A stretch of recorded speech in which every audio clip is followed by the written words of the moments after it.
Dear students, हमारा आज का टॉपिक है kings and chronicle the Mughal courts 16th and 17th century. Theme 9 book 3। यहाँ अगर हम टॉपिक में किंग्स देखें तो kings talks about the 6 great Mughal emperors.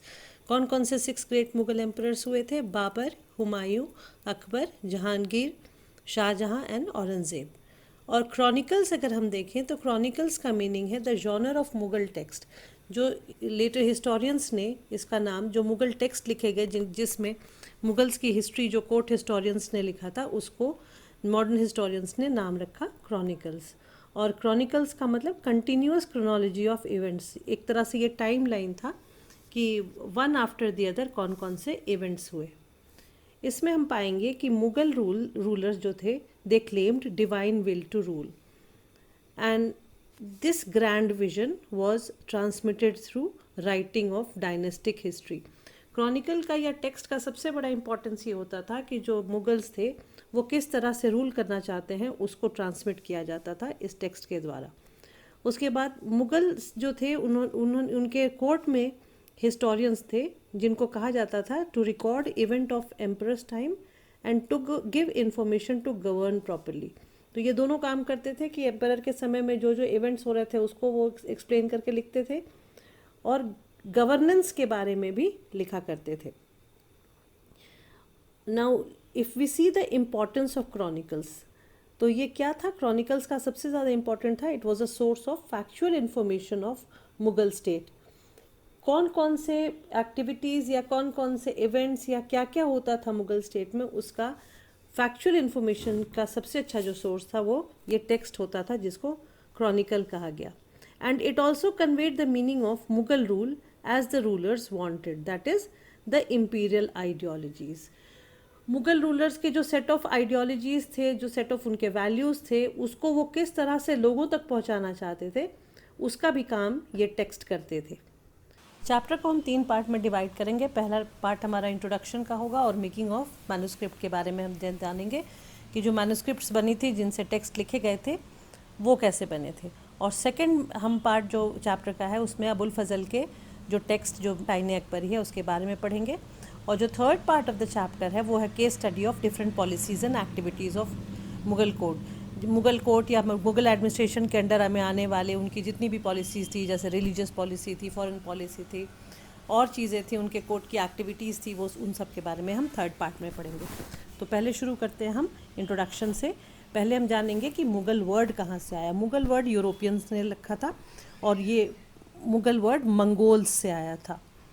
और इस फेमस डायनेस्टी के जिसमें 6 ग्रेट किंग्स हुए थे इनको यूरोपियंस मुगल्स कहते थे। लेकिन जो मुगल्स खुद अपने आप को तैमूरी या तैमूराइड्स कहते थे, यानी डिसेंडेंट ऑफ तैमूर जो कि एक टर्किश रूलर था। और Babur use to speak Turkish. Babur की जो डिसेंडेंसी थी वो फादर के साइड से तैमूर की थी, मदर के साइड से चंगेज़ खान की थी। और बाबर खुद मंगोल से हेट करता था और उन्हें बारबरिक कहता था। मुग़ल एम्पायर जो था वो 2 तरीक़ों से बना था। कुछ तो इन्होंने कॉन्क्वेस्ट से जीता था, उन्होंने कॉन्क्वेस्ट किया था या जीता था, और कुछ उन्होंने अलायंस यानी मित्रता से जोड़ा था अपने राज्य में। और मुग़ल एम्पायर का जो फाउंडर था वो बाबर था, as I told you. Babur कहाँ से आया था? सेंट्रल एशिया में फरगना नाम की एक जगह, वहाँ से उज़्बेक्स ने उसको निकाल दिया था, तो वो उसके बाद काबुल में जाके बस गया था और काबुल से वो फाइनली इंडिया आया 1526 में। इब्राहिम लोदी को, जो दिल्ली सल्तनत का आखिरी सुल्तान था, उसको हरा के उसने कब्ज़ा किया था। और मुग़ल डायनेस्टी के वेरियस रूलर्स के बारे में जानने के लिए पेज नंबर 225 आप केयरफुली पढ़िए, उनके नाम मैंने शुरू में मेंशन कर दिए। मुगल्स अपने इंस्टीट्यूशन के लिए बहुत फेमस थे जो 16th एंड 17th सेंचुरी में काफ़ी अच्छे से उन्होंने बनाया था, स्पेशली अकबर के टाइम में। इसमें सबसे पहले था इम्पीरियल स्ट्रक्चर, पैलेस कैसा होगा, उसमें कोर्ट कैसे होंगे। उसके बाद उनका एडमिनिस्ट्रेशन था, जो डिफरेंट प्लेसेस को वो लोग रूल करते थे वो किस तरह से होगा। उसके बाद उस प्लेस को रूल करने के लिए जो रिसोर्सेज कहाँ से आएंगे उसके लिए टैक्सेशन था। फिर उनका जो विजिबल सेंटर ऑफ पावर था, जहाँ पे दिखाई देता था, या सीट ऑफ पावर जिसको कह सकते हैं, वो था कोर्ट, जहाँ पे एम्परर खुद आके रोज की प्रोसीडिंग्स को देखता था। और फिर उनके फॉरेन रिलेशन या दूसरे राज्यों से जो रिलेशन थे, दैट इज़ पॉलिटिकल अलायंस, जो इनको काफ़ी फ़ायदा पहुंचाता था। अब अगर हम कोर्ट को देखें, जो कि विजिबल सेंटर ऑफ पावर जैसा मैंने बताया, तो उसमें court was used for political alliance, relationship, status and hierarchy. Court का सबसे बड़ा पर्पस था मुगल स्टेटस को या उसके स्टेचर को दिखाना। फिर हायरार्कीज, सबसे मतलब उसका जो सीटिंग अरेंजमेंट था, राजा कहाँ बैठेगा, फिर उसके जो दरबारी थे वो कहाँ बैठेंगे। और ये जो सारी एक्टिविटीज़ थी, ये दो चीज़ों पे बेस करती थी। पहला था उनका मिलिट्री पावर जो बहुत स्ट्रॉन्ग था, और दूसरा उन्होंने जो डिफरेंट ट्रेडिशंस को एकोमोडेट किया था, जो प्लूरलिस्टिक सोसाइटी बनाता था। मुगल डायनेस्टी का अंत जो हुआ है वो 1707 में after the death of Aurangzeb माना जाता है, पावर ऑफ मुगल डिक्लाइन। और इनका जो मेन सीट ऑफ पावर या इनके जो मेन कैपिटल्स थे, दिल्ली, आगरा और लाहौर, दे केम टू अ डाउनफॉल। उसके बाद उस डेथ ऑफ औरंगज़ेब के साथ रीजनल पावर जो थे वो प्रोमिनेंट हो गए, अलग अलग इंडिया में किंगडम्स आ गए जो पावरफुल बने। लेकिन दोबारा हम देखते हैं प्रेस्टीज ऑफ मुगल एम्परर 1857 के रिबेलियन में, जब बहादुर शाह जफ़र सेकंड को रिबेल्स ने अपना लीडर माना। अब आते हैं हम प्रोडक्शन ऑफ क्रॉनिकल पे। बैक क्वेश्चन नंबर 6 देखिए। इसमें reason for writing the chronicle, फिर who wrote the chronicle, why did they write, and the language of chronicle. तो इसको हम इस क्वेश्चन को 3 पार्ट में डिवाइड करेंगे।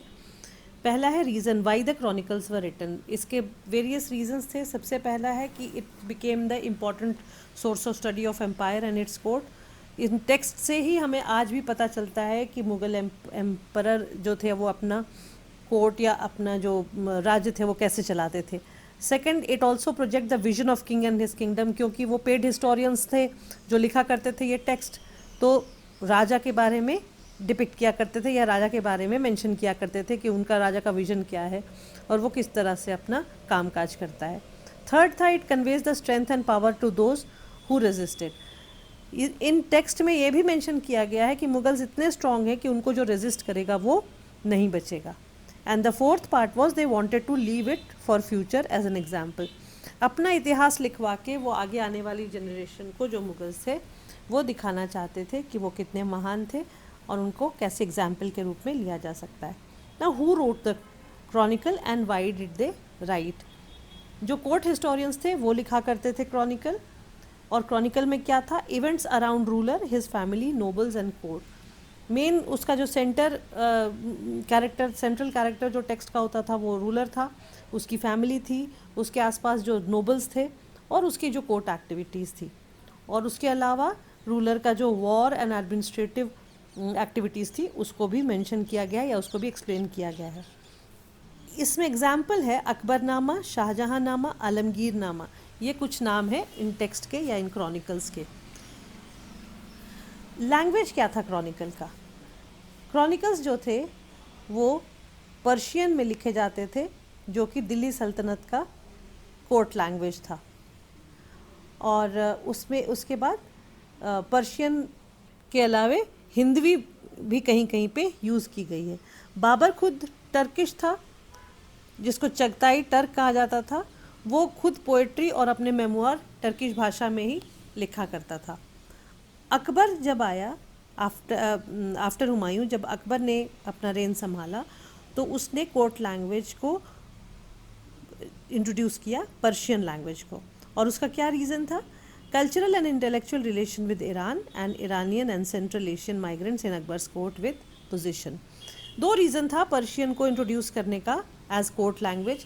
पहला तो ईरान से इनके बहुत अच्छे रिलेशन थे, कल्चरल और इंटेलेक्चुअल दोनों रिलेशन थे, और दूसरा अकबर के दरबार में बहुत सारे ईरानी और सेंट्रल एशियन दरबारी थे जो उसमें पोजीशन, हाई पोजीशंस में अकबर के कोर्ट में थे। Let us now talk about the importance of Persian language. यहाँ क्वेश्चन है, क्वेश्चन 6 का ही आप एक पार्ट देखिए। What was the importance and position of Persian language during Akbar's rain? सबसे पहले इम्पोर्टेंस, सबसे बड़ी इम्पोर्टेंस थी पर्शियन लैंग्वेज की कि वो कोर्ट लैंग्वेज था अकबर का।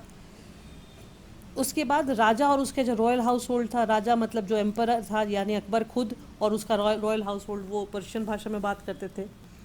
जिन्हें पर्शियन आती थी उनको हाई पोजीशन कोर्ट में मिला हुआ था, यानी पर्शियन बोलना अपने आप में पावर और प्रेस्टीज का एक नमूना था।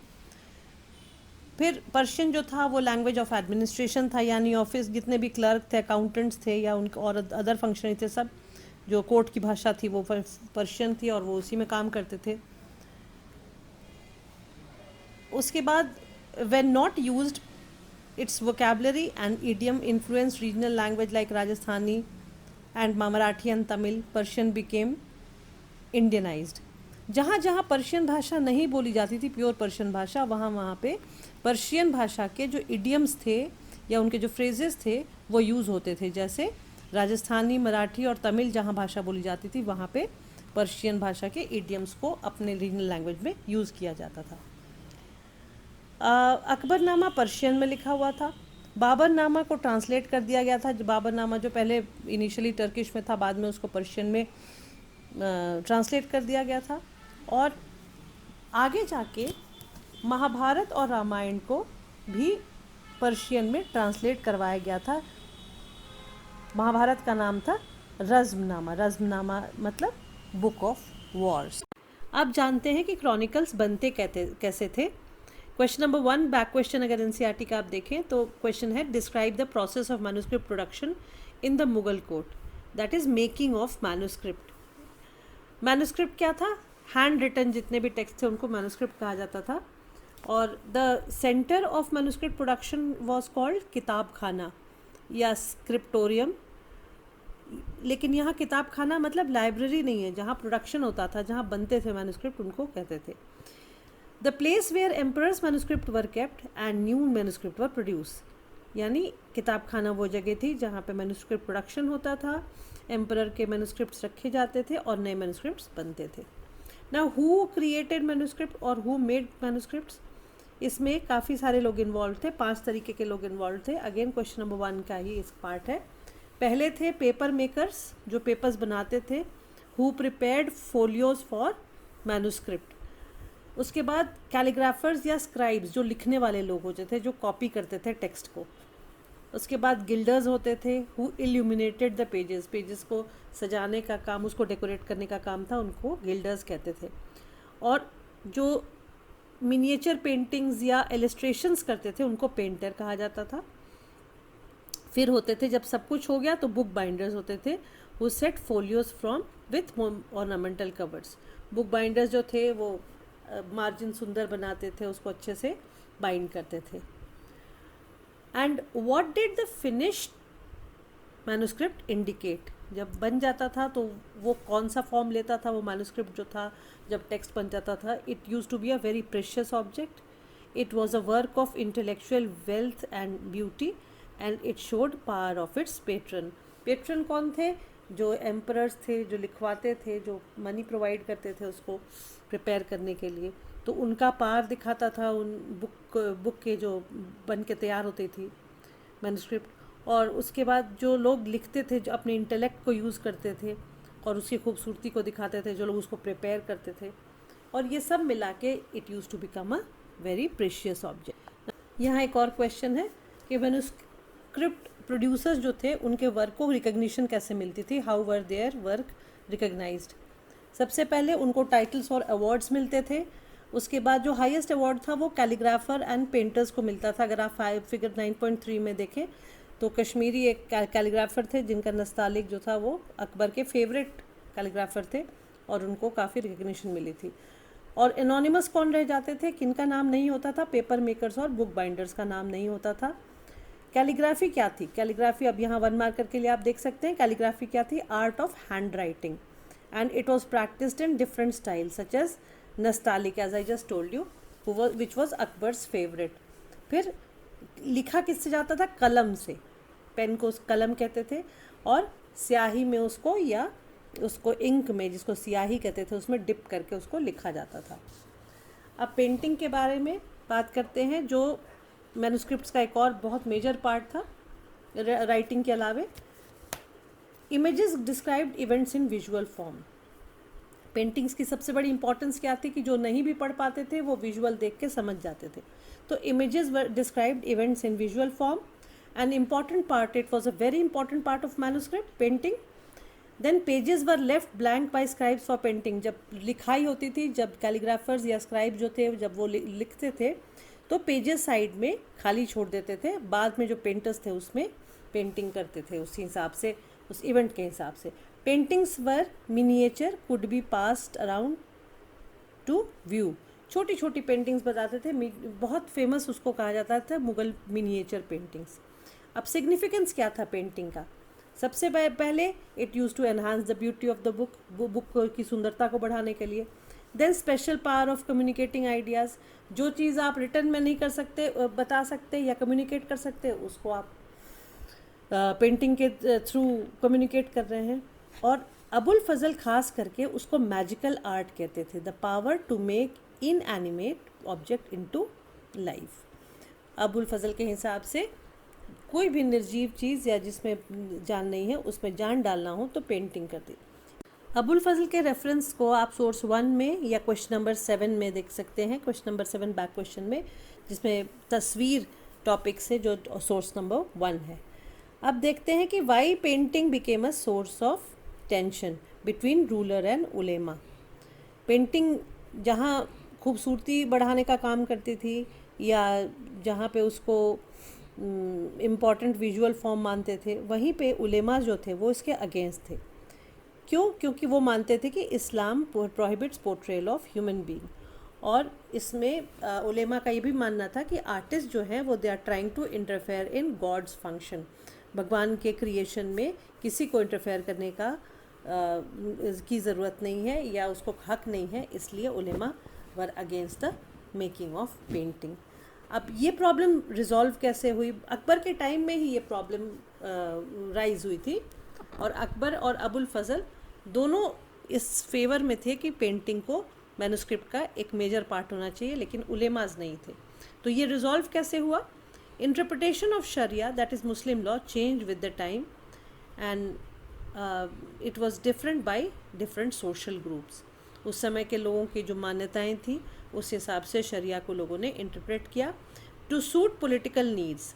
यानी अकबर जो था, क्योंकि वो मुस्लिम से ज़्यादा नॉन मुस्लिम्स का रूलर था इंडिया में, तो इस वजह से समय के साथ उसे भी पॉलिटिकल नीड्स को सूट करने के हिसाब से शरिया को चेंज करना था। तो Muslim rulers in Asian region were doing it. For example Safavids, ईरान में ऐसा ऑलरेडी हो रहा था, पेंटिंग बन रही थी और जो पॉलिटिकल नीड्स के हिसाब से इंटरप्रेट किया जा रहा था शरिया को। यहाँ पे भी मुगल्स के टाइम में भी ऐसा होने लगा। For example famous Iranian artist Behzad who spread cultural fame of Safavids. ये एग्जाम्पल एक बहुत बड़ा है अदर देन द मुगल्स कि किस तरह से पेंटिंग्स को इम्पोर्टेंस दी जाने लगी उस टाइम। उसके बाद एक और पॉइंट आता है, Iranian artist came to Mughal court. Mughal court में काफ़ी सारे ईरानी आर्टिस्ट थे, जैसे Mir Sayyid Ali and Abdul Samad. They accompanied Humayun to Delhi and others came for fame and money. तो इसमें क्या था कि पेंटिंग बनाने वाले जो लोग थे या जो आर्टिस्ट थे उनको काफ़ी रिकग्निशन भी मिलती थी मुगल कोर्ट में, इस वजह से भी पेंटिंग को काफ़ी recognition milli. Then Akbar silenced orthodox Muslims, that ulema, by calling the painter as giving tribute to God or recognizing God by not being able to put life in painting. Akbar ने इस बात को, उलेमा की इस बात को कि किसी को हक नहीं है भगवान के काम में इंटरफेयर करने की, इसको बिल्कुल डिफरेंट एंगल दे दिया।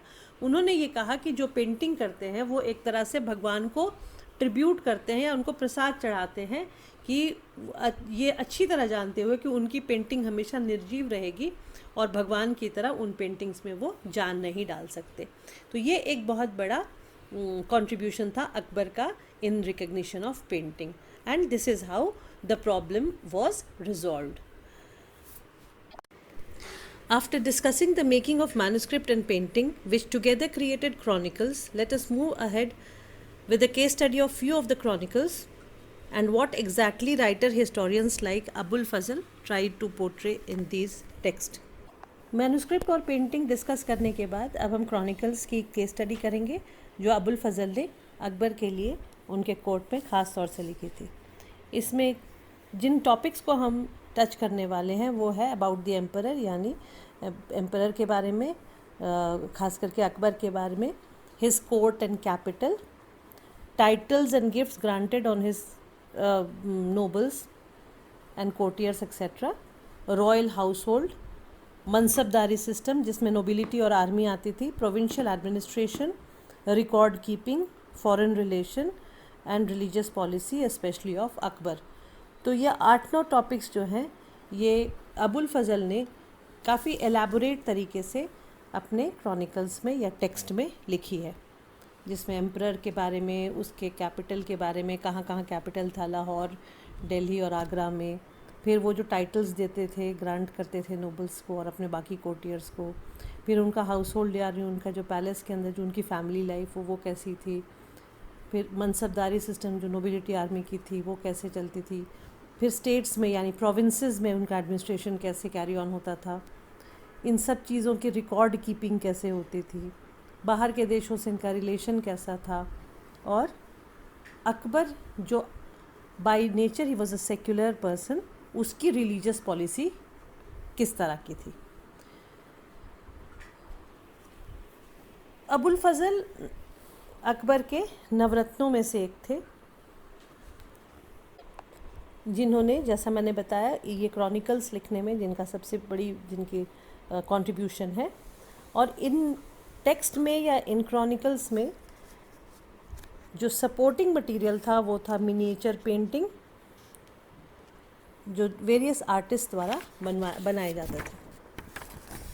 यहाँ एक मेजर क्वेश्चन आता है, back question number 6, discuss with examples the distinctive feature of Mughal chronicles. Mughal Chronicle में अबुल फजल द्वारा लिखा गया जो सबसे फेमस है अकबरनामा, और एक और क्रॉनिकल का नाम आता है बादशाहनामा। ये दोनों most well known Mughal chronicles माने जाते हैं। ईच मैन्युस्क्रिप्ट हैड 150 फुल और double painting of war, hunts, court scene etcetera. कम से कम 150 से ज़्यादा पेंटिंग्स मिल हैं उसमें क्रॉनिकल्स में, और अलग अलग टॉपिक्स पे है, जैसे जब वो वॉर पे जाते थे या हंटिंग पे जाते थे, या जो कोर्ट सीन होता था कैसे उनका कोर्ट प्रोसीडिंग चलता था, ये सारी चीज़ें हैं। अकबरनामा किसने लिखा है? अबुल फजल ने। कौन थे Abul Fazal? He grew up in Agra. he was a well read person in Arabic, Persian, Greek and philosophy and Sufism। तो ये तीनों भाषाओं के माहिर थे, अरबिक, पर्शियन, ग्रीक के, फिलॉसफी और सूफिज़म के। He was a very good debater, he was a thinker and he was secular enough to be against उलेमाज। उलेमा और शरिया के जो रिजिड लॉज थे उनके वो अगेंस्ट थे। इस वजह से ये सबसे बड़ा उनका रीज़न था कि एडवाइज़र थे अकबर के, क्योंकि अकबर का भी नेचर सेक्युलर था। And he suited Akbar as he wanted state to free from conservative उलेमा, यानी पॉलिटिक्स और रिलीजन को अलग रखने में अकबर को अगर कोई एक पर्सन सपोर्ट करता था तो वो थे Abul Fazal, and therefore Abul Fazal shaped this idea for Akbar.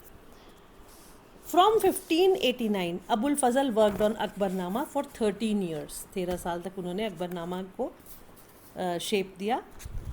और कहाँ से वो सोर्सेज लाए अकबरनामा लिखने के लिए? पहले तो जो एक्चुअल रिकॉर्ड्स थे जो उनके एडमिनिस्ट्रेशन में या उनके एम्पायर में जो भी घटना घटती थी या जो भी कुछ होता था, उन सब के एक्चुअल रिकॉर्ड्स, जैसे एग्रीकल्चरल प्रोसेस जो होता था या जो रेवेन्यू कलेक्शन होता था, इन सब चीज़ों का रिकॉर्ड, जिसको वकाई कहा गया है। फिर ऑफिशियल डॉक्यूमेंट्स होते थे और ओरल टेस्टिमनीज होती थी। क्योंकि हिस्ट्री लिख रहे थे वो, तो आसपास के जितने भी फैमिली मेम्बर्स थे या जो क्लोज एसोसिएट्स थे अकबर के, उनसे ओरली पूछना, रेगुलर पूछते रहना हर चीज़ के बारे में, ये सारी चीज़ों, तो ये 3 चीज़ मिला के इनको सोर्सेज मिला। अकबरनामा 3 पार्ट में डिवाइडेड है। पहला है क्रॉनिकल, जिसमें हिस्ट्री ऑफ मैनकाइंड है, which is up to the first 30 year of Akbar's rule. 1556 में 1556 में अकबर 13 साल की उम्र में एम्परर बने। वहाँ से लेके 30 इयर्स तक जो हिस्ट्री है वो पहले वाले पार्ट में, अकबरनामा का जो पहला वॉल्यूम है उसमें है। फिर सेकेंड वॉल्यूम जो है, सेकेंड क्रॉनिकल है, वो from 31 to 46th year of Akbar reign, that is 1601। और 1605 में अकबर का डेथ हो गया। उससे पहले 1602 में 1602 में Abul Fazal was killed by Bir Singh Bundela, conspired by Salim, that is Jahangir. Bir Singh Bundela Orchha का राजा था, जहांगीर का क्लोज एसोसिएट था, और जहांगीर ने उसके साथ मिलके अबुल फजल को मरवा दिया ओरछा में, जो मध्य प्रदेश में है। तीसरे वॉल्यूम जो है अकबरनामा का वो है आईने अकबरी। इसी आईने अकबरी में जो हम अभी पढ़ेंगे वन बाय वन, जो हमने मेंशन किया, जो 8-9 पॉइंट्स, वो इसी आईने अकबरी के कॉन्टेक्स्ट में हम पढ़ेंगे, जैसे account of court, administration, army, source of revenue, provinces and various tradition, जैसे लिटरेरी, कल्चरल, रिलीजियस। तो ये सारी चीज़ें हमें कहाँ मिलेंगी? आईने अकबरी में। डियर स्टूडेंट्स, अगर मेरा वीडियो पसंद आया हो तो इसे अपने फ्रेंड्स के साथ शेयर करें, लाइक करें और चैनल सब्सक्राइब करें। Thank you.